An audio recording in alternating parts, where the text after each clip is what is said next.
ऐसे पुरुषों का संग न करो जो सांसारिक परिवार के मोह और राग में आसक्त होकर भोगों को सुख मान रहे हैं।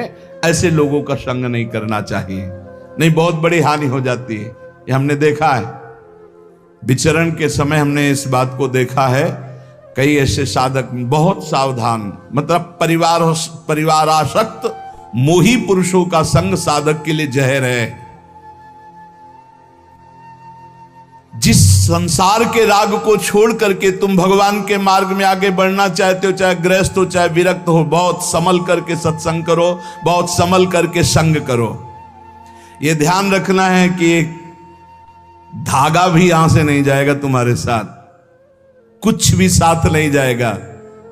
तुकाराम जी कह रहे हैं धन परिवार नाना प्रकार की भोग सामग्री मान प्रतिष्ठा, इससे जब मन हटता है तब वो सच्चा आनंद प्राप्त होता है। ये 2-4 माला जपे बोले अभी आनंद नहीं प्राप्त हो रहा।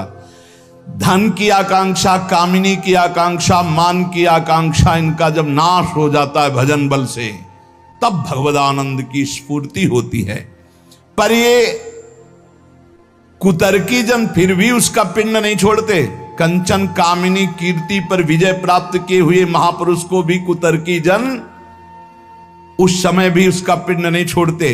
तुकाराम जी कह रहे हैं भगवान को प्रसन्न करने के लिए हर समय कीर्तन में, हर समय नाम जप में, हर समय अपने कर्तव्य में। पर ये तर्क कुतर्की लोग अपने आप उनके पास आते हैं, कुतर्क करके शंका उठाते हैं और भारी भजन में विघ्न पैदा करते हैं, भारी भजन में विघ्न पैदा करते हैं। कुतर्की लोग तर्क वितर्क करके ये नाना प्रकार के शुष्क तर्क विवाद करने वाले अहंकारी लोग भजन का विरोध करते हैं।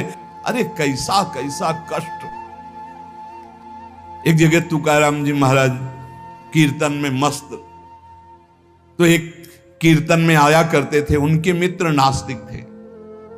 उनसे कहा एक बार आप तुकाराम जी के कीर्तन में चलिए और अगर आपको भगवदानंद ना आवे तो फिर आप जैसे भगवान की निंदा करते रहते हो, हम आपको कभी नहीं रोकेंगे, आप हमारे दोस्त हो, एक बार चलो। जो ही गए तो तुकाराम जी की वो झांकी देखकर आंखों से अश्रु प्रवाह और नूपुरों की ध्वनि राम कृष्ण हरि राम कृष्ण, वो तो लौट गया चरणों में। अब रोज कीर्तन में, अब कीर्तन के बाद थोड़ी देर सत्संग होता, अब उसमें ब्रह्मचर्य आदि की महिमा वो अपनी पत्नी से बोलना बंद कर दिया। तो जैसे काफी समय हुआ तो उसको पता चला कि ये कीर्तन में तुकाराम जी के पास जाते इसलिए बोलना, तो बोले मेरी जिंदगी का नाश करने वाला, हाथ जोड़ करके पति से कहा आपका तो उद्धार हो गया, मेरा उद्धार कैसे होगा? बोले चलो चलते हैं आज कीर्तन में। बोले नहीं, पहला कदम अपने गुरुदेव को घर में लाओ, एक बार चरणामृत उतारें, घर में चरणामृत डालें, फिर भगवान मेरी ये पत्नी को कैसे, जैसे मेरी बुद्धि शुद्ध हो गई, इसे बड़ा प्रसन्न हुआ। तुकाराम जी से कहा जा गया अपार कृपा आपकी, पूरी बात बताई। उनका भाई यदि तुम्हारी पत्नी को ऐसी प्रसन्नता और तो मैं अवश्य चलूंगा। सीधे सरल भक्त आ गए, उसने बीच आंगन में बैठाला, जो दरवाजा रसोई का था उसी के सामने, और पहले से 5 लीटर पानी खौलने को रख दिया था। घंटों पानी खौल रहा है, उसमें डालती जा रही है। जब तुकाराम जी बैठ गए, आई सामने प्रणाम किया और देखा ये वही है जिसने मेरे पति को बरगला दिया और जब से इसके पास गए आज तक मुझसे बात नहीं, आज मैं मजा चखाऊंगी। और बस कपड़ा से पकड़ भगोना लाई, ऊपर तुकाराम खौलता हुआ पानी, विठ्ठल विठ्ठल पांडुरंगा पांडुरंगा, सब छाले छाले पूरा शरीर, और गर्म पानी इतना। ऐसे थोड़ी संतों के जीवन में तुम्हें कैसे कैसे कष्ट बताए। जो भगवान का यश विस्तार करते हैं उनके लिए, जो अपने निंदा कांचे घर आसावे से जारी, प्रभु मैं किसी के पास नहीं जाता, निंदक मारने वाले वाचाल कुतर्की संशयी ये सब मेरे पास आते हैं और मुझे परेशान करते, मुझे कष्ट देते हैं। इसलिए मैं क्या करूं प्रभु, आपका भजन करूं या इनसे झगड़ा करूं? ये पाखंडी लोग मेरे पीछे पड़ गए विट्ठल, मैं उनसे क्या कहूं, मैं नहीं जानता ये छल कपट, ये लड़ाई झगड़ा। मैं तुम्हारे पांव पड़ता हूं, उनके भी पांव पड़ता हूं, मुझे भजन करने दो, इनसे दूर रखो। नको दुष्टो संग पड़े भजना मधि भंग, तुक निषेधिता मद नशा है सर्वथा। एका माध्या जी में बाद करूं कोणांसवे, तुझे वर्णुम गुण की है राखो दुष्ट जन। काय करूं एका मुखे सांगम महणे तुका।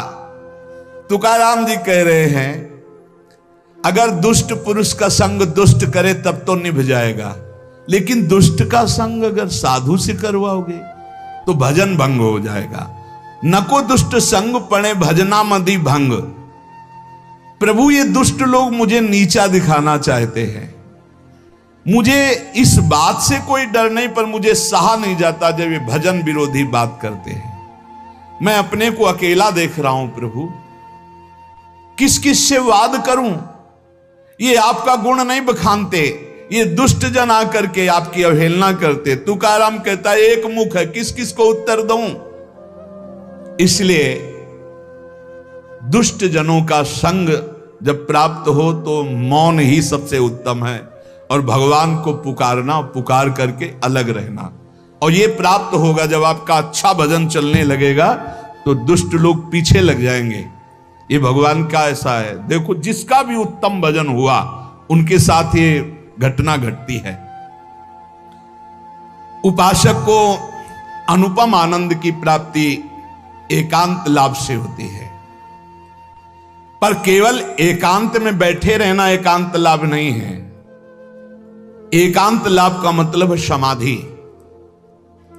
चाहे वो सबके बीच में बैठा भी हो, अपनी बुद्धि को परमात्मा में निरंतर लगाना। परमात्मा में लगाने के 4 रूप हैं, नाम धाम लीला रूप। जो नाम रूप लीला धाम है, इनमें सबसे सहज सरल नाम है, क्योंकि धाम भी सब कोई वास नहीं कर सकता। नाम जहां जो हो, जहां हो जो हो, बालक वृद्ध स्त्री पुरुष पढ़ा लिखा मूर्ख कोई भी हो, नाम जब सबको भगवत प्राप्ति करा देता है। गोस्वामी श्री तुलसीदास जी महाराज विनय पत्रिका में कह रहे हैं, बहुत जोर की बात है, कह रहे हैं कि नाम राम रावरोई हित मेरे, स्वार्थ परमारथ साथिन सो भुज उठाई कहों तेरे। नाम राम रावरोई हित मेरे। मैं हाथ उठा के कहता हूं, जो स्वार्थ के मार्ग में चलने वाले हैं या परमार्थ के मार्ग में चलने वाले हैं, या आप जितने भी मुझे अपना मानते हैं संगी साथी, मैं सबसे हाथ उठा के पुकार करके घोषणा करता हूं कि त्रिभुवन में केवल एक परम कल्याण करने वाला भगवान का नाम है। मेरी बात मान लो। गोस्वामी तुलसीदास जी, नाम चल रहा है, कहीं भी हो आपको भगवत प्राप्ति हो जाएगी। नाम चल रहा है, नाम। जननी जनक तजो जनमी, करम बिनु विधु ही सृजो अवडेरे। मोहू सो को कहत राम ही को, सो प्रसंग के ही केरे। देख लो मेरा भाग्य, जन्म लेते ही माता चली गई। बड़े महापुरुषों के साथ बड़ी घटनाएं घटती। जन्म लेते ही माता चली गई। अभागी जानकर पिता ने कभी प्यार नहीं किया, त्याग कर दिया। जिस पुत्र के प्रकट होती मेरी अर्धांगिनी चली गई, मैं ऐसे पुत्र का मुंह भी नहीं देखना चाहता। तो माता ने तो शरीर त्याग के चली गई, पिता ने मुझे त्याग कर दिया। ब्रह्मा ने मुझे कुछ अभागा ही रचा है। गोस्वामी तुलसीदास जी कहते हैं, बड़ा बेढप मेरे भाग्य की रचना करी।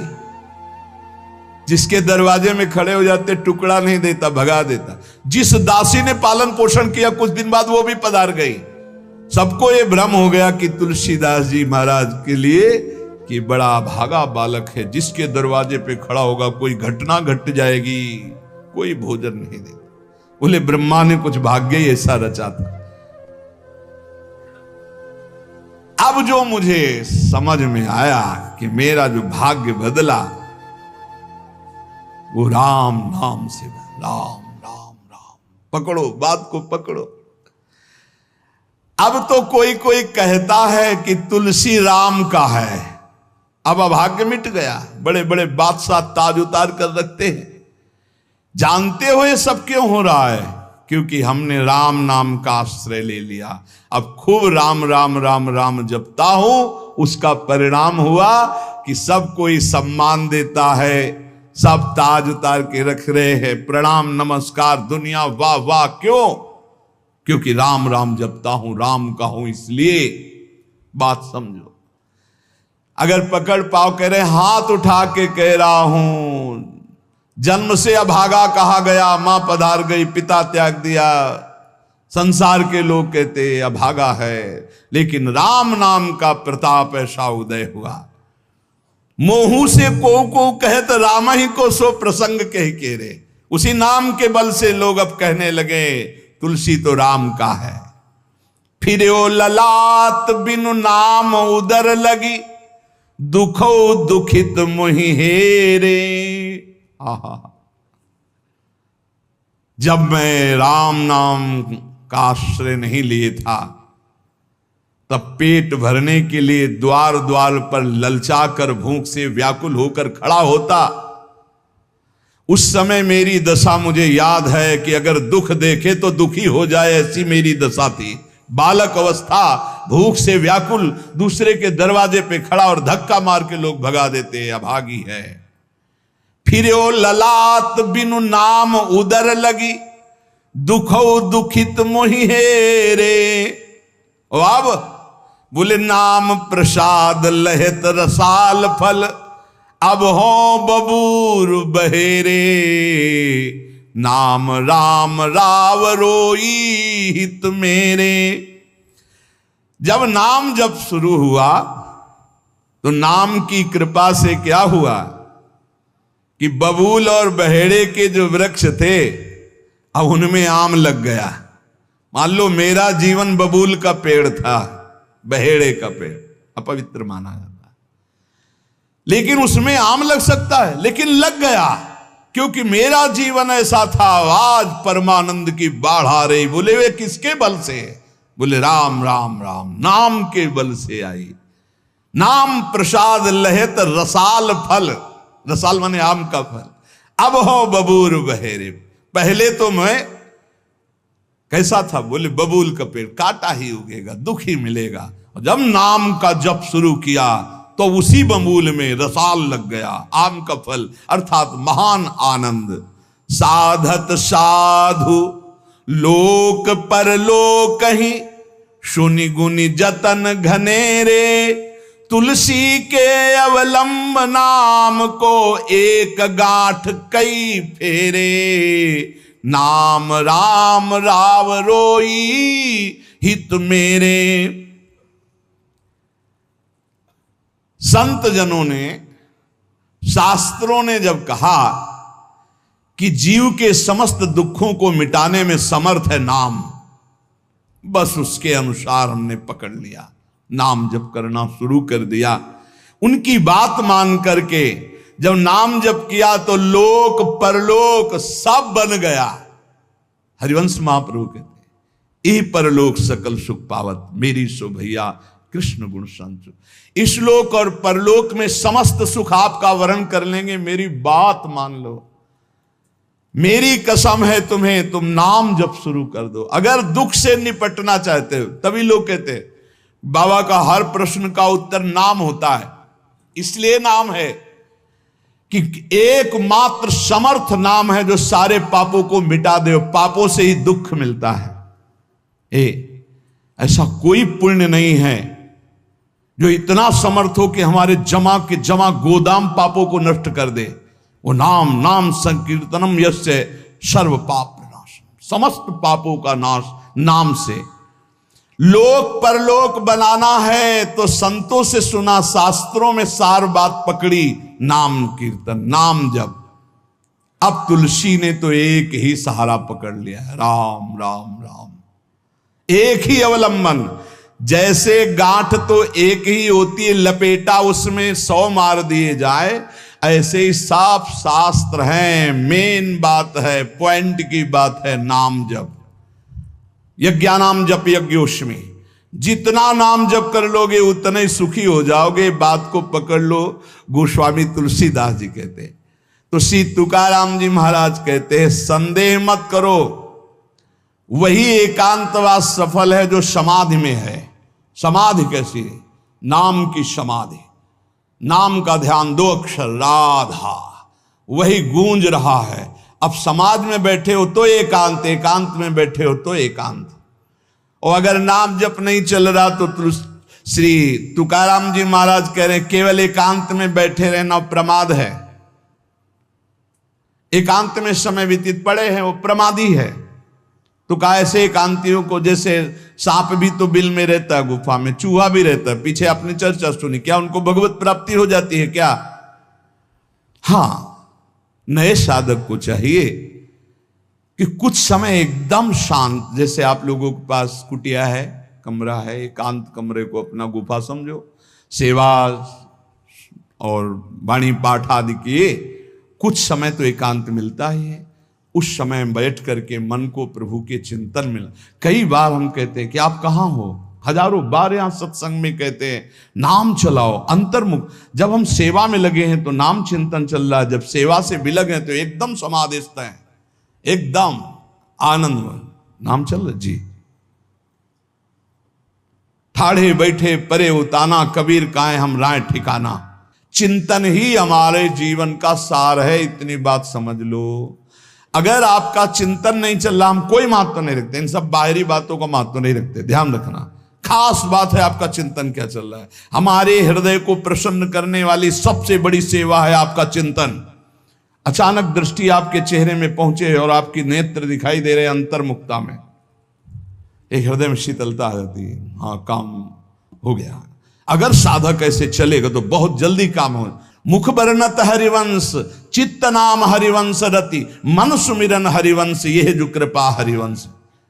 एक क्षण का भी, जैसे हम चर्चा कर रहे हैं तो भगवत चर्चा और एकांतिक कर रहे हैं तो भगवत प्रश्नोत्तर, उस समय भी किसी के भी एक चेहरे को लक्ष्य बना लेते हैं। वो समझता है हमको बहुत प्यार करके देख रहे हैं, नहीं, हम उस समय नाम लिखते हैं, नाम लिख करके वार्ता करते जा रहे हैं, बराबर दृष्टि उसके जमाए हुए हैं। वो समझ रहा है हमारी तरफ देख रहे हैं, हम बिल्कुल नहीं पहचानते ही नहीं कौन होगा, हम तो बोर्ड मिल गया, अच्छा उसमें नाम लिख रहे हैं, अपनी वार्ता कर रहे हैं। साधु हर समय सावधान सो, साधु नहीं, साधु काहे का, सेवा सुमिरन सावधान। इसलिए हम माइक से गरज के कह रहे हैं कि हम कभी भी किसी से पूछ सकते कहां हो। पक्का समझ लो, हमारा कोई व्यवहार नहीं है, हमारा कोई प्रिय नहीं, हमारा सबसे प्रिय वही है जो भजन करता है, जो सुमिरन करता है। अचानक दृष्टि पड़ी, आपसे पूछा कहां हो जी, अच्छा ठीक है, हृदय शीतल हो जाएगा। अगर सुमिरन नहीं तो फिर हमको आप अगर सेवा शब्द से प्रभावित हो तो सेवा है आज्ञा, आज्ञा समन सुसाहिब सेवा। अब जो ही कहा करें हम सोई आयस ले चलें, सेवा की आड़ में अपनी चित्त वृत्ति का मनोरंजन मत कीजिए, मनोभंजन करना है, हर समय भगवत चिंतन परायण रहना है। अगर भगवत चिंतन नहीं तो आपका कोई अस्तित्व, देखो ये बड़ी दौड़ है, छोटी मोटी दौड़ नहीं है, ये बहुत बड़ी दौड़ है। आपको संसार समुद्र से अकेले पार होने की बात नहीं, तुम साधु हो, तुम लाखों को पार कर सकते हो, समझना। मान लो अगर आप भगवत प्राप्त हो गए तो लाखों को अपनी कृपा रूपी नौका में बैठाल कर संसार समुद्र से पार करोगे। साधु अपने लिए भजन नहीं करता, हाँ इस जगत के लिए भजन करता है। सर्वे भवन्तु सुखिनः सर्वे सन्तु निरामया। श्री तुकाराम जी कह रहे हैं एकांतवास लाभ उसी का जिसका चिंतन चलता है। भाई इस बात पर बहुत जोर दिया भगवान श्री कृष्ण चंद्र ने, अनन्य चिंतयन्तो माम अनन्य चेता सततम, बार बार भगवान इस बात पर जोर दे रहे हैं। जनसंग में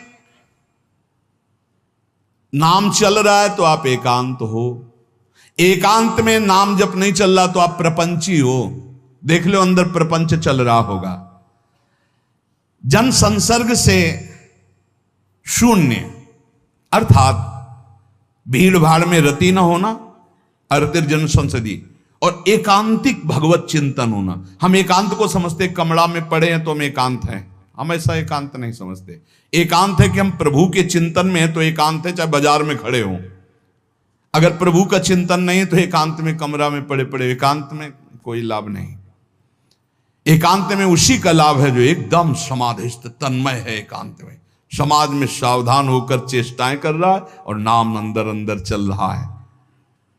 आनंद कंद भगवान गोविंद को छल छंद अच्छा नहीं लगता, मतलब नाटकबाजी अच्छी नहीं लगती। जहां हो वहीं भजन करो, जैसे हो उस परिस्थिति में भजन करके दिखाओ। भजन की भूख जग जाए यार, यही सत्संग का लाभ है, भजन की भूख जग जाए। एकांत का तात्पर्य है प्रभु की शिवा और कुछ सुमिरन में ना ना, प्रभु के चिंतन में डूबना। ए भाई समझो, सत्संग सुन रहे उसको पकड़ो, अपने हृदय में बार बार चलाओ। देखो ये अंदर से बात समझ लीजिए, हम उसे बहुत जी जान से प्यार करते हैं जो भजन करने वाले हैं। हम जिन साधकों को देखते हैं कि अपनी सेवा दिनचर्या और भजन किसी से मतलब नहीं, ऐसे ऐसे साधक हैं कि एक एक दो दो वर्ष हो गए हमने कभी उनसे राधे श्याम हमारी उनकी नहीं हुई होगी। और आप सच्ची मानिए एक दिन भी ऐसा नहीं जो हमारे चिंतन में ना आते हो, चिंतन के द्वारा उनका पोषे। और हमारे पास हो अगर भजन नहीं करते तो सच्ची मानिए हम जानते भी नहीं है। अभी आप हमें अंदर की बात, जैसे वो कह रहे थे कि हम जान गए आपको, तो हम कहा नहीं जाने हो, जान जाओगे तो प्रेमानंद बन जाओगे, प्रेम और आनंद प्रिया और लाल के रूप में डूब जाओगे। ये हमारे गोविंद आनंद कंद सच्चिदानंद प्रभु को ये छल छंद अच्छे नहीं लगते, उनको तुम छल कपट में नहीं फंसा सकते। एकांत निष्ठ भक्त, उसका मतलब हम तुरंत ले जाते हैं कमरा एकांत, गुफा एकांत नहीं, एकांत हृदय, एकांत निष्ठ भगवान के चरणारविंद में। शाब्दिक एकांतिक में मत जाइए कि शब्द का एकांत, कि भाई शोरगुल नहीं हो रहा, मैं एकांत कमरे में पढ़, नहीं नहीं, आंतरिक एकांत में। अकेले चुपचाप बैठे रहना एकांत नहीं कहता, भगवान में खोए रहना एकांत कहे। इसको समझिए, प्रभु में खोए रहना, एकांत वास का तात्पर्य सच्चिदानंद प्रभु में खोए रहे। तो सत्संग, नाम कीर्तन, नाम जप, भगवत सेवा, इन्हीं से असली एकांत मिलता है, हृदय का एकांत। हृदय रूपी गुफा में हर समय चित्त चिपका हुआ है प्रभु के चिंतन में। कितना अपार आनंद है जब हर समय मंत्र की बार बार आवृत्ति होती, नाम। जो न तरय भव सागर अस समाज नर पाए, स्वत निंदक मंदमति आत्म हनन गति जाए। श्री तुकाराम जी महाराज कह रहे हैं कि जीव में एक अहंकार होता है, यही आत्मज्ञान को ढके हुए है, यही भगवदानंद को ढके हुए। अहंकार तामस वृत्ति से टिका रहता है, तमोगुण का लक्षण है अहंकार। इस तमोमय अहंकार में इसके बहुत प्रकार हैं। मैं स्त्री हूं, मैं पुरुष हूं, मैं विद्वान हूं, मैं धनवान हूं, मैं कुलवान, बहुत तरह के अहंकार हैं। सब अहंकार के भेद ही हैं। ये मैं देह हूं, ये मुख्य अहंकार बनता है जाकर, मैं देह। इस मलिन अहंकार से उज्जवल अहंकार ढक गया कि मैं ब्रह्म हूं, ये ढक गया। देह मैं हूं कहने के साथ ही लाखों चिंगारियां अहंकार की प्रकट हो गई। मैं रूपवान हूं, मैं धनवान हूं, मैं विद्यावान हूं, मैं गुणवान हूं, मैं कीर्तिवान हूं, मैं त्यागी हूं, अहंकार। मैं अमुक देश का, अमुक भाषा का ज्ञान, अमुक धर्म का ज्ञान, अमुक जाति का, अमुक वर्ण का, अमुक कुल आदि आदि, अहंकार। प्रकृति के स्वभाव में हर्ष और विषाद, स्तुति और निंदा, मान और अपमान, ज्ञान और अज्ञान, ये सब अहंकार के कारण ही भोगने पड़े। अहंकार। प्रकृति से परे जो परमात्मा है तब तक आंख उठाकर उसकी ओर नहीं देख सकते जब तक अहंकार है, तुकाराम जी महाराज कह रहे हैं। परमात्मा के और तुम्हारी दृष्टि के बीच में जो पर्दा लगा हुआ है वो अहंकार, जब तक ये अहंकार नष्ट नहीं होगा तब तक भगवान की तरफ आंख भी नहीं उठा सकते हो। दर्शन पाने की बात जाने दो। बहु धन त्याग कर सकते हो आप, बहुत बाहरी आडंबर दिखा सकते हो आप, लेकिन ये अहंकार तब भी पुष्ट होता रहेगा। मैं धन त्यागी हूं, तब भी आप परमात्मा का साक्षात्कार नहीं कर सकते। ये अहंकार सर्वथा दूर तब तक नहीं होता जब तक भगवत कृपा से गुरु कृपा नहीं होती। गुरु कृपा, तभी तो तुकाराम जी के पीछे चैत्र में सुनाओ छटपटा रहे थे कि गुरुदेव मिल जाएं, गुरुदेव मिल जाएं। जैसे जैसे गुरु की कृपा अवतरित होती हृदय में, वैसे वैसे अहंकार का पर्दा भस्म होने लगता है, आग ही लग जाती है।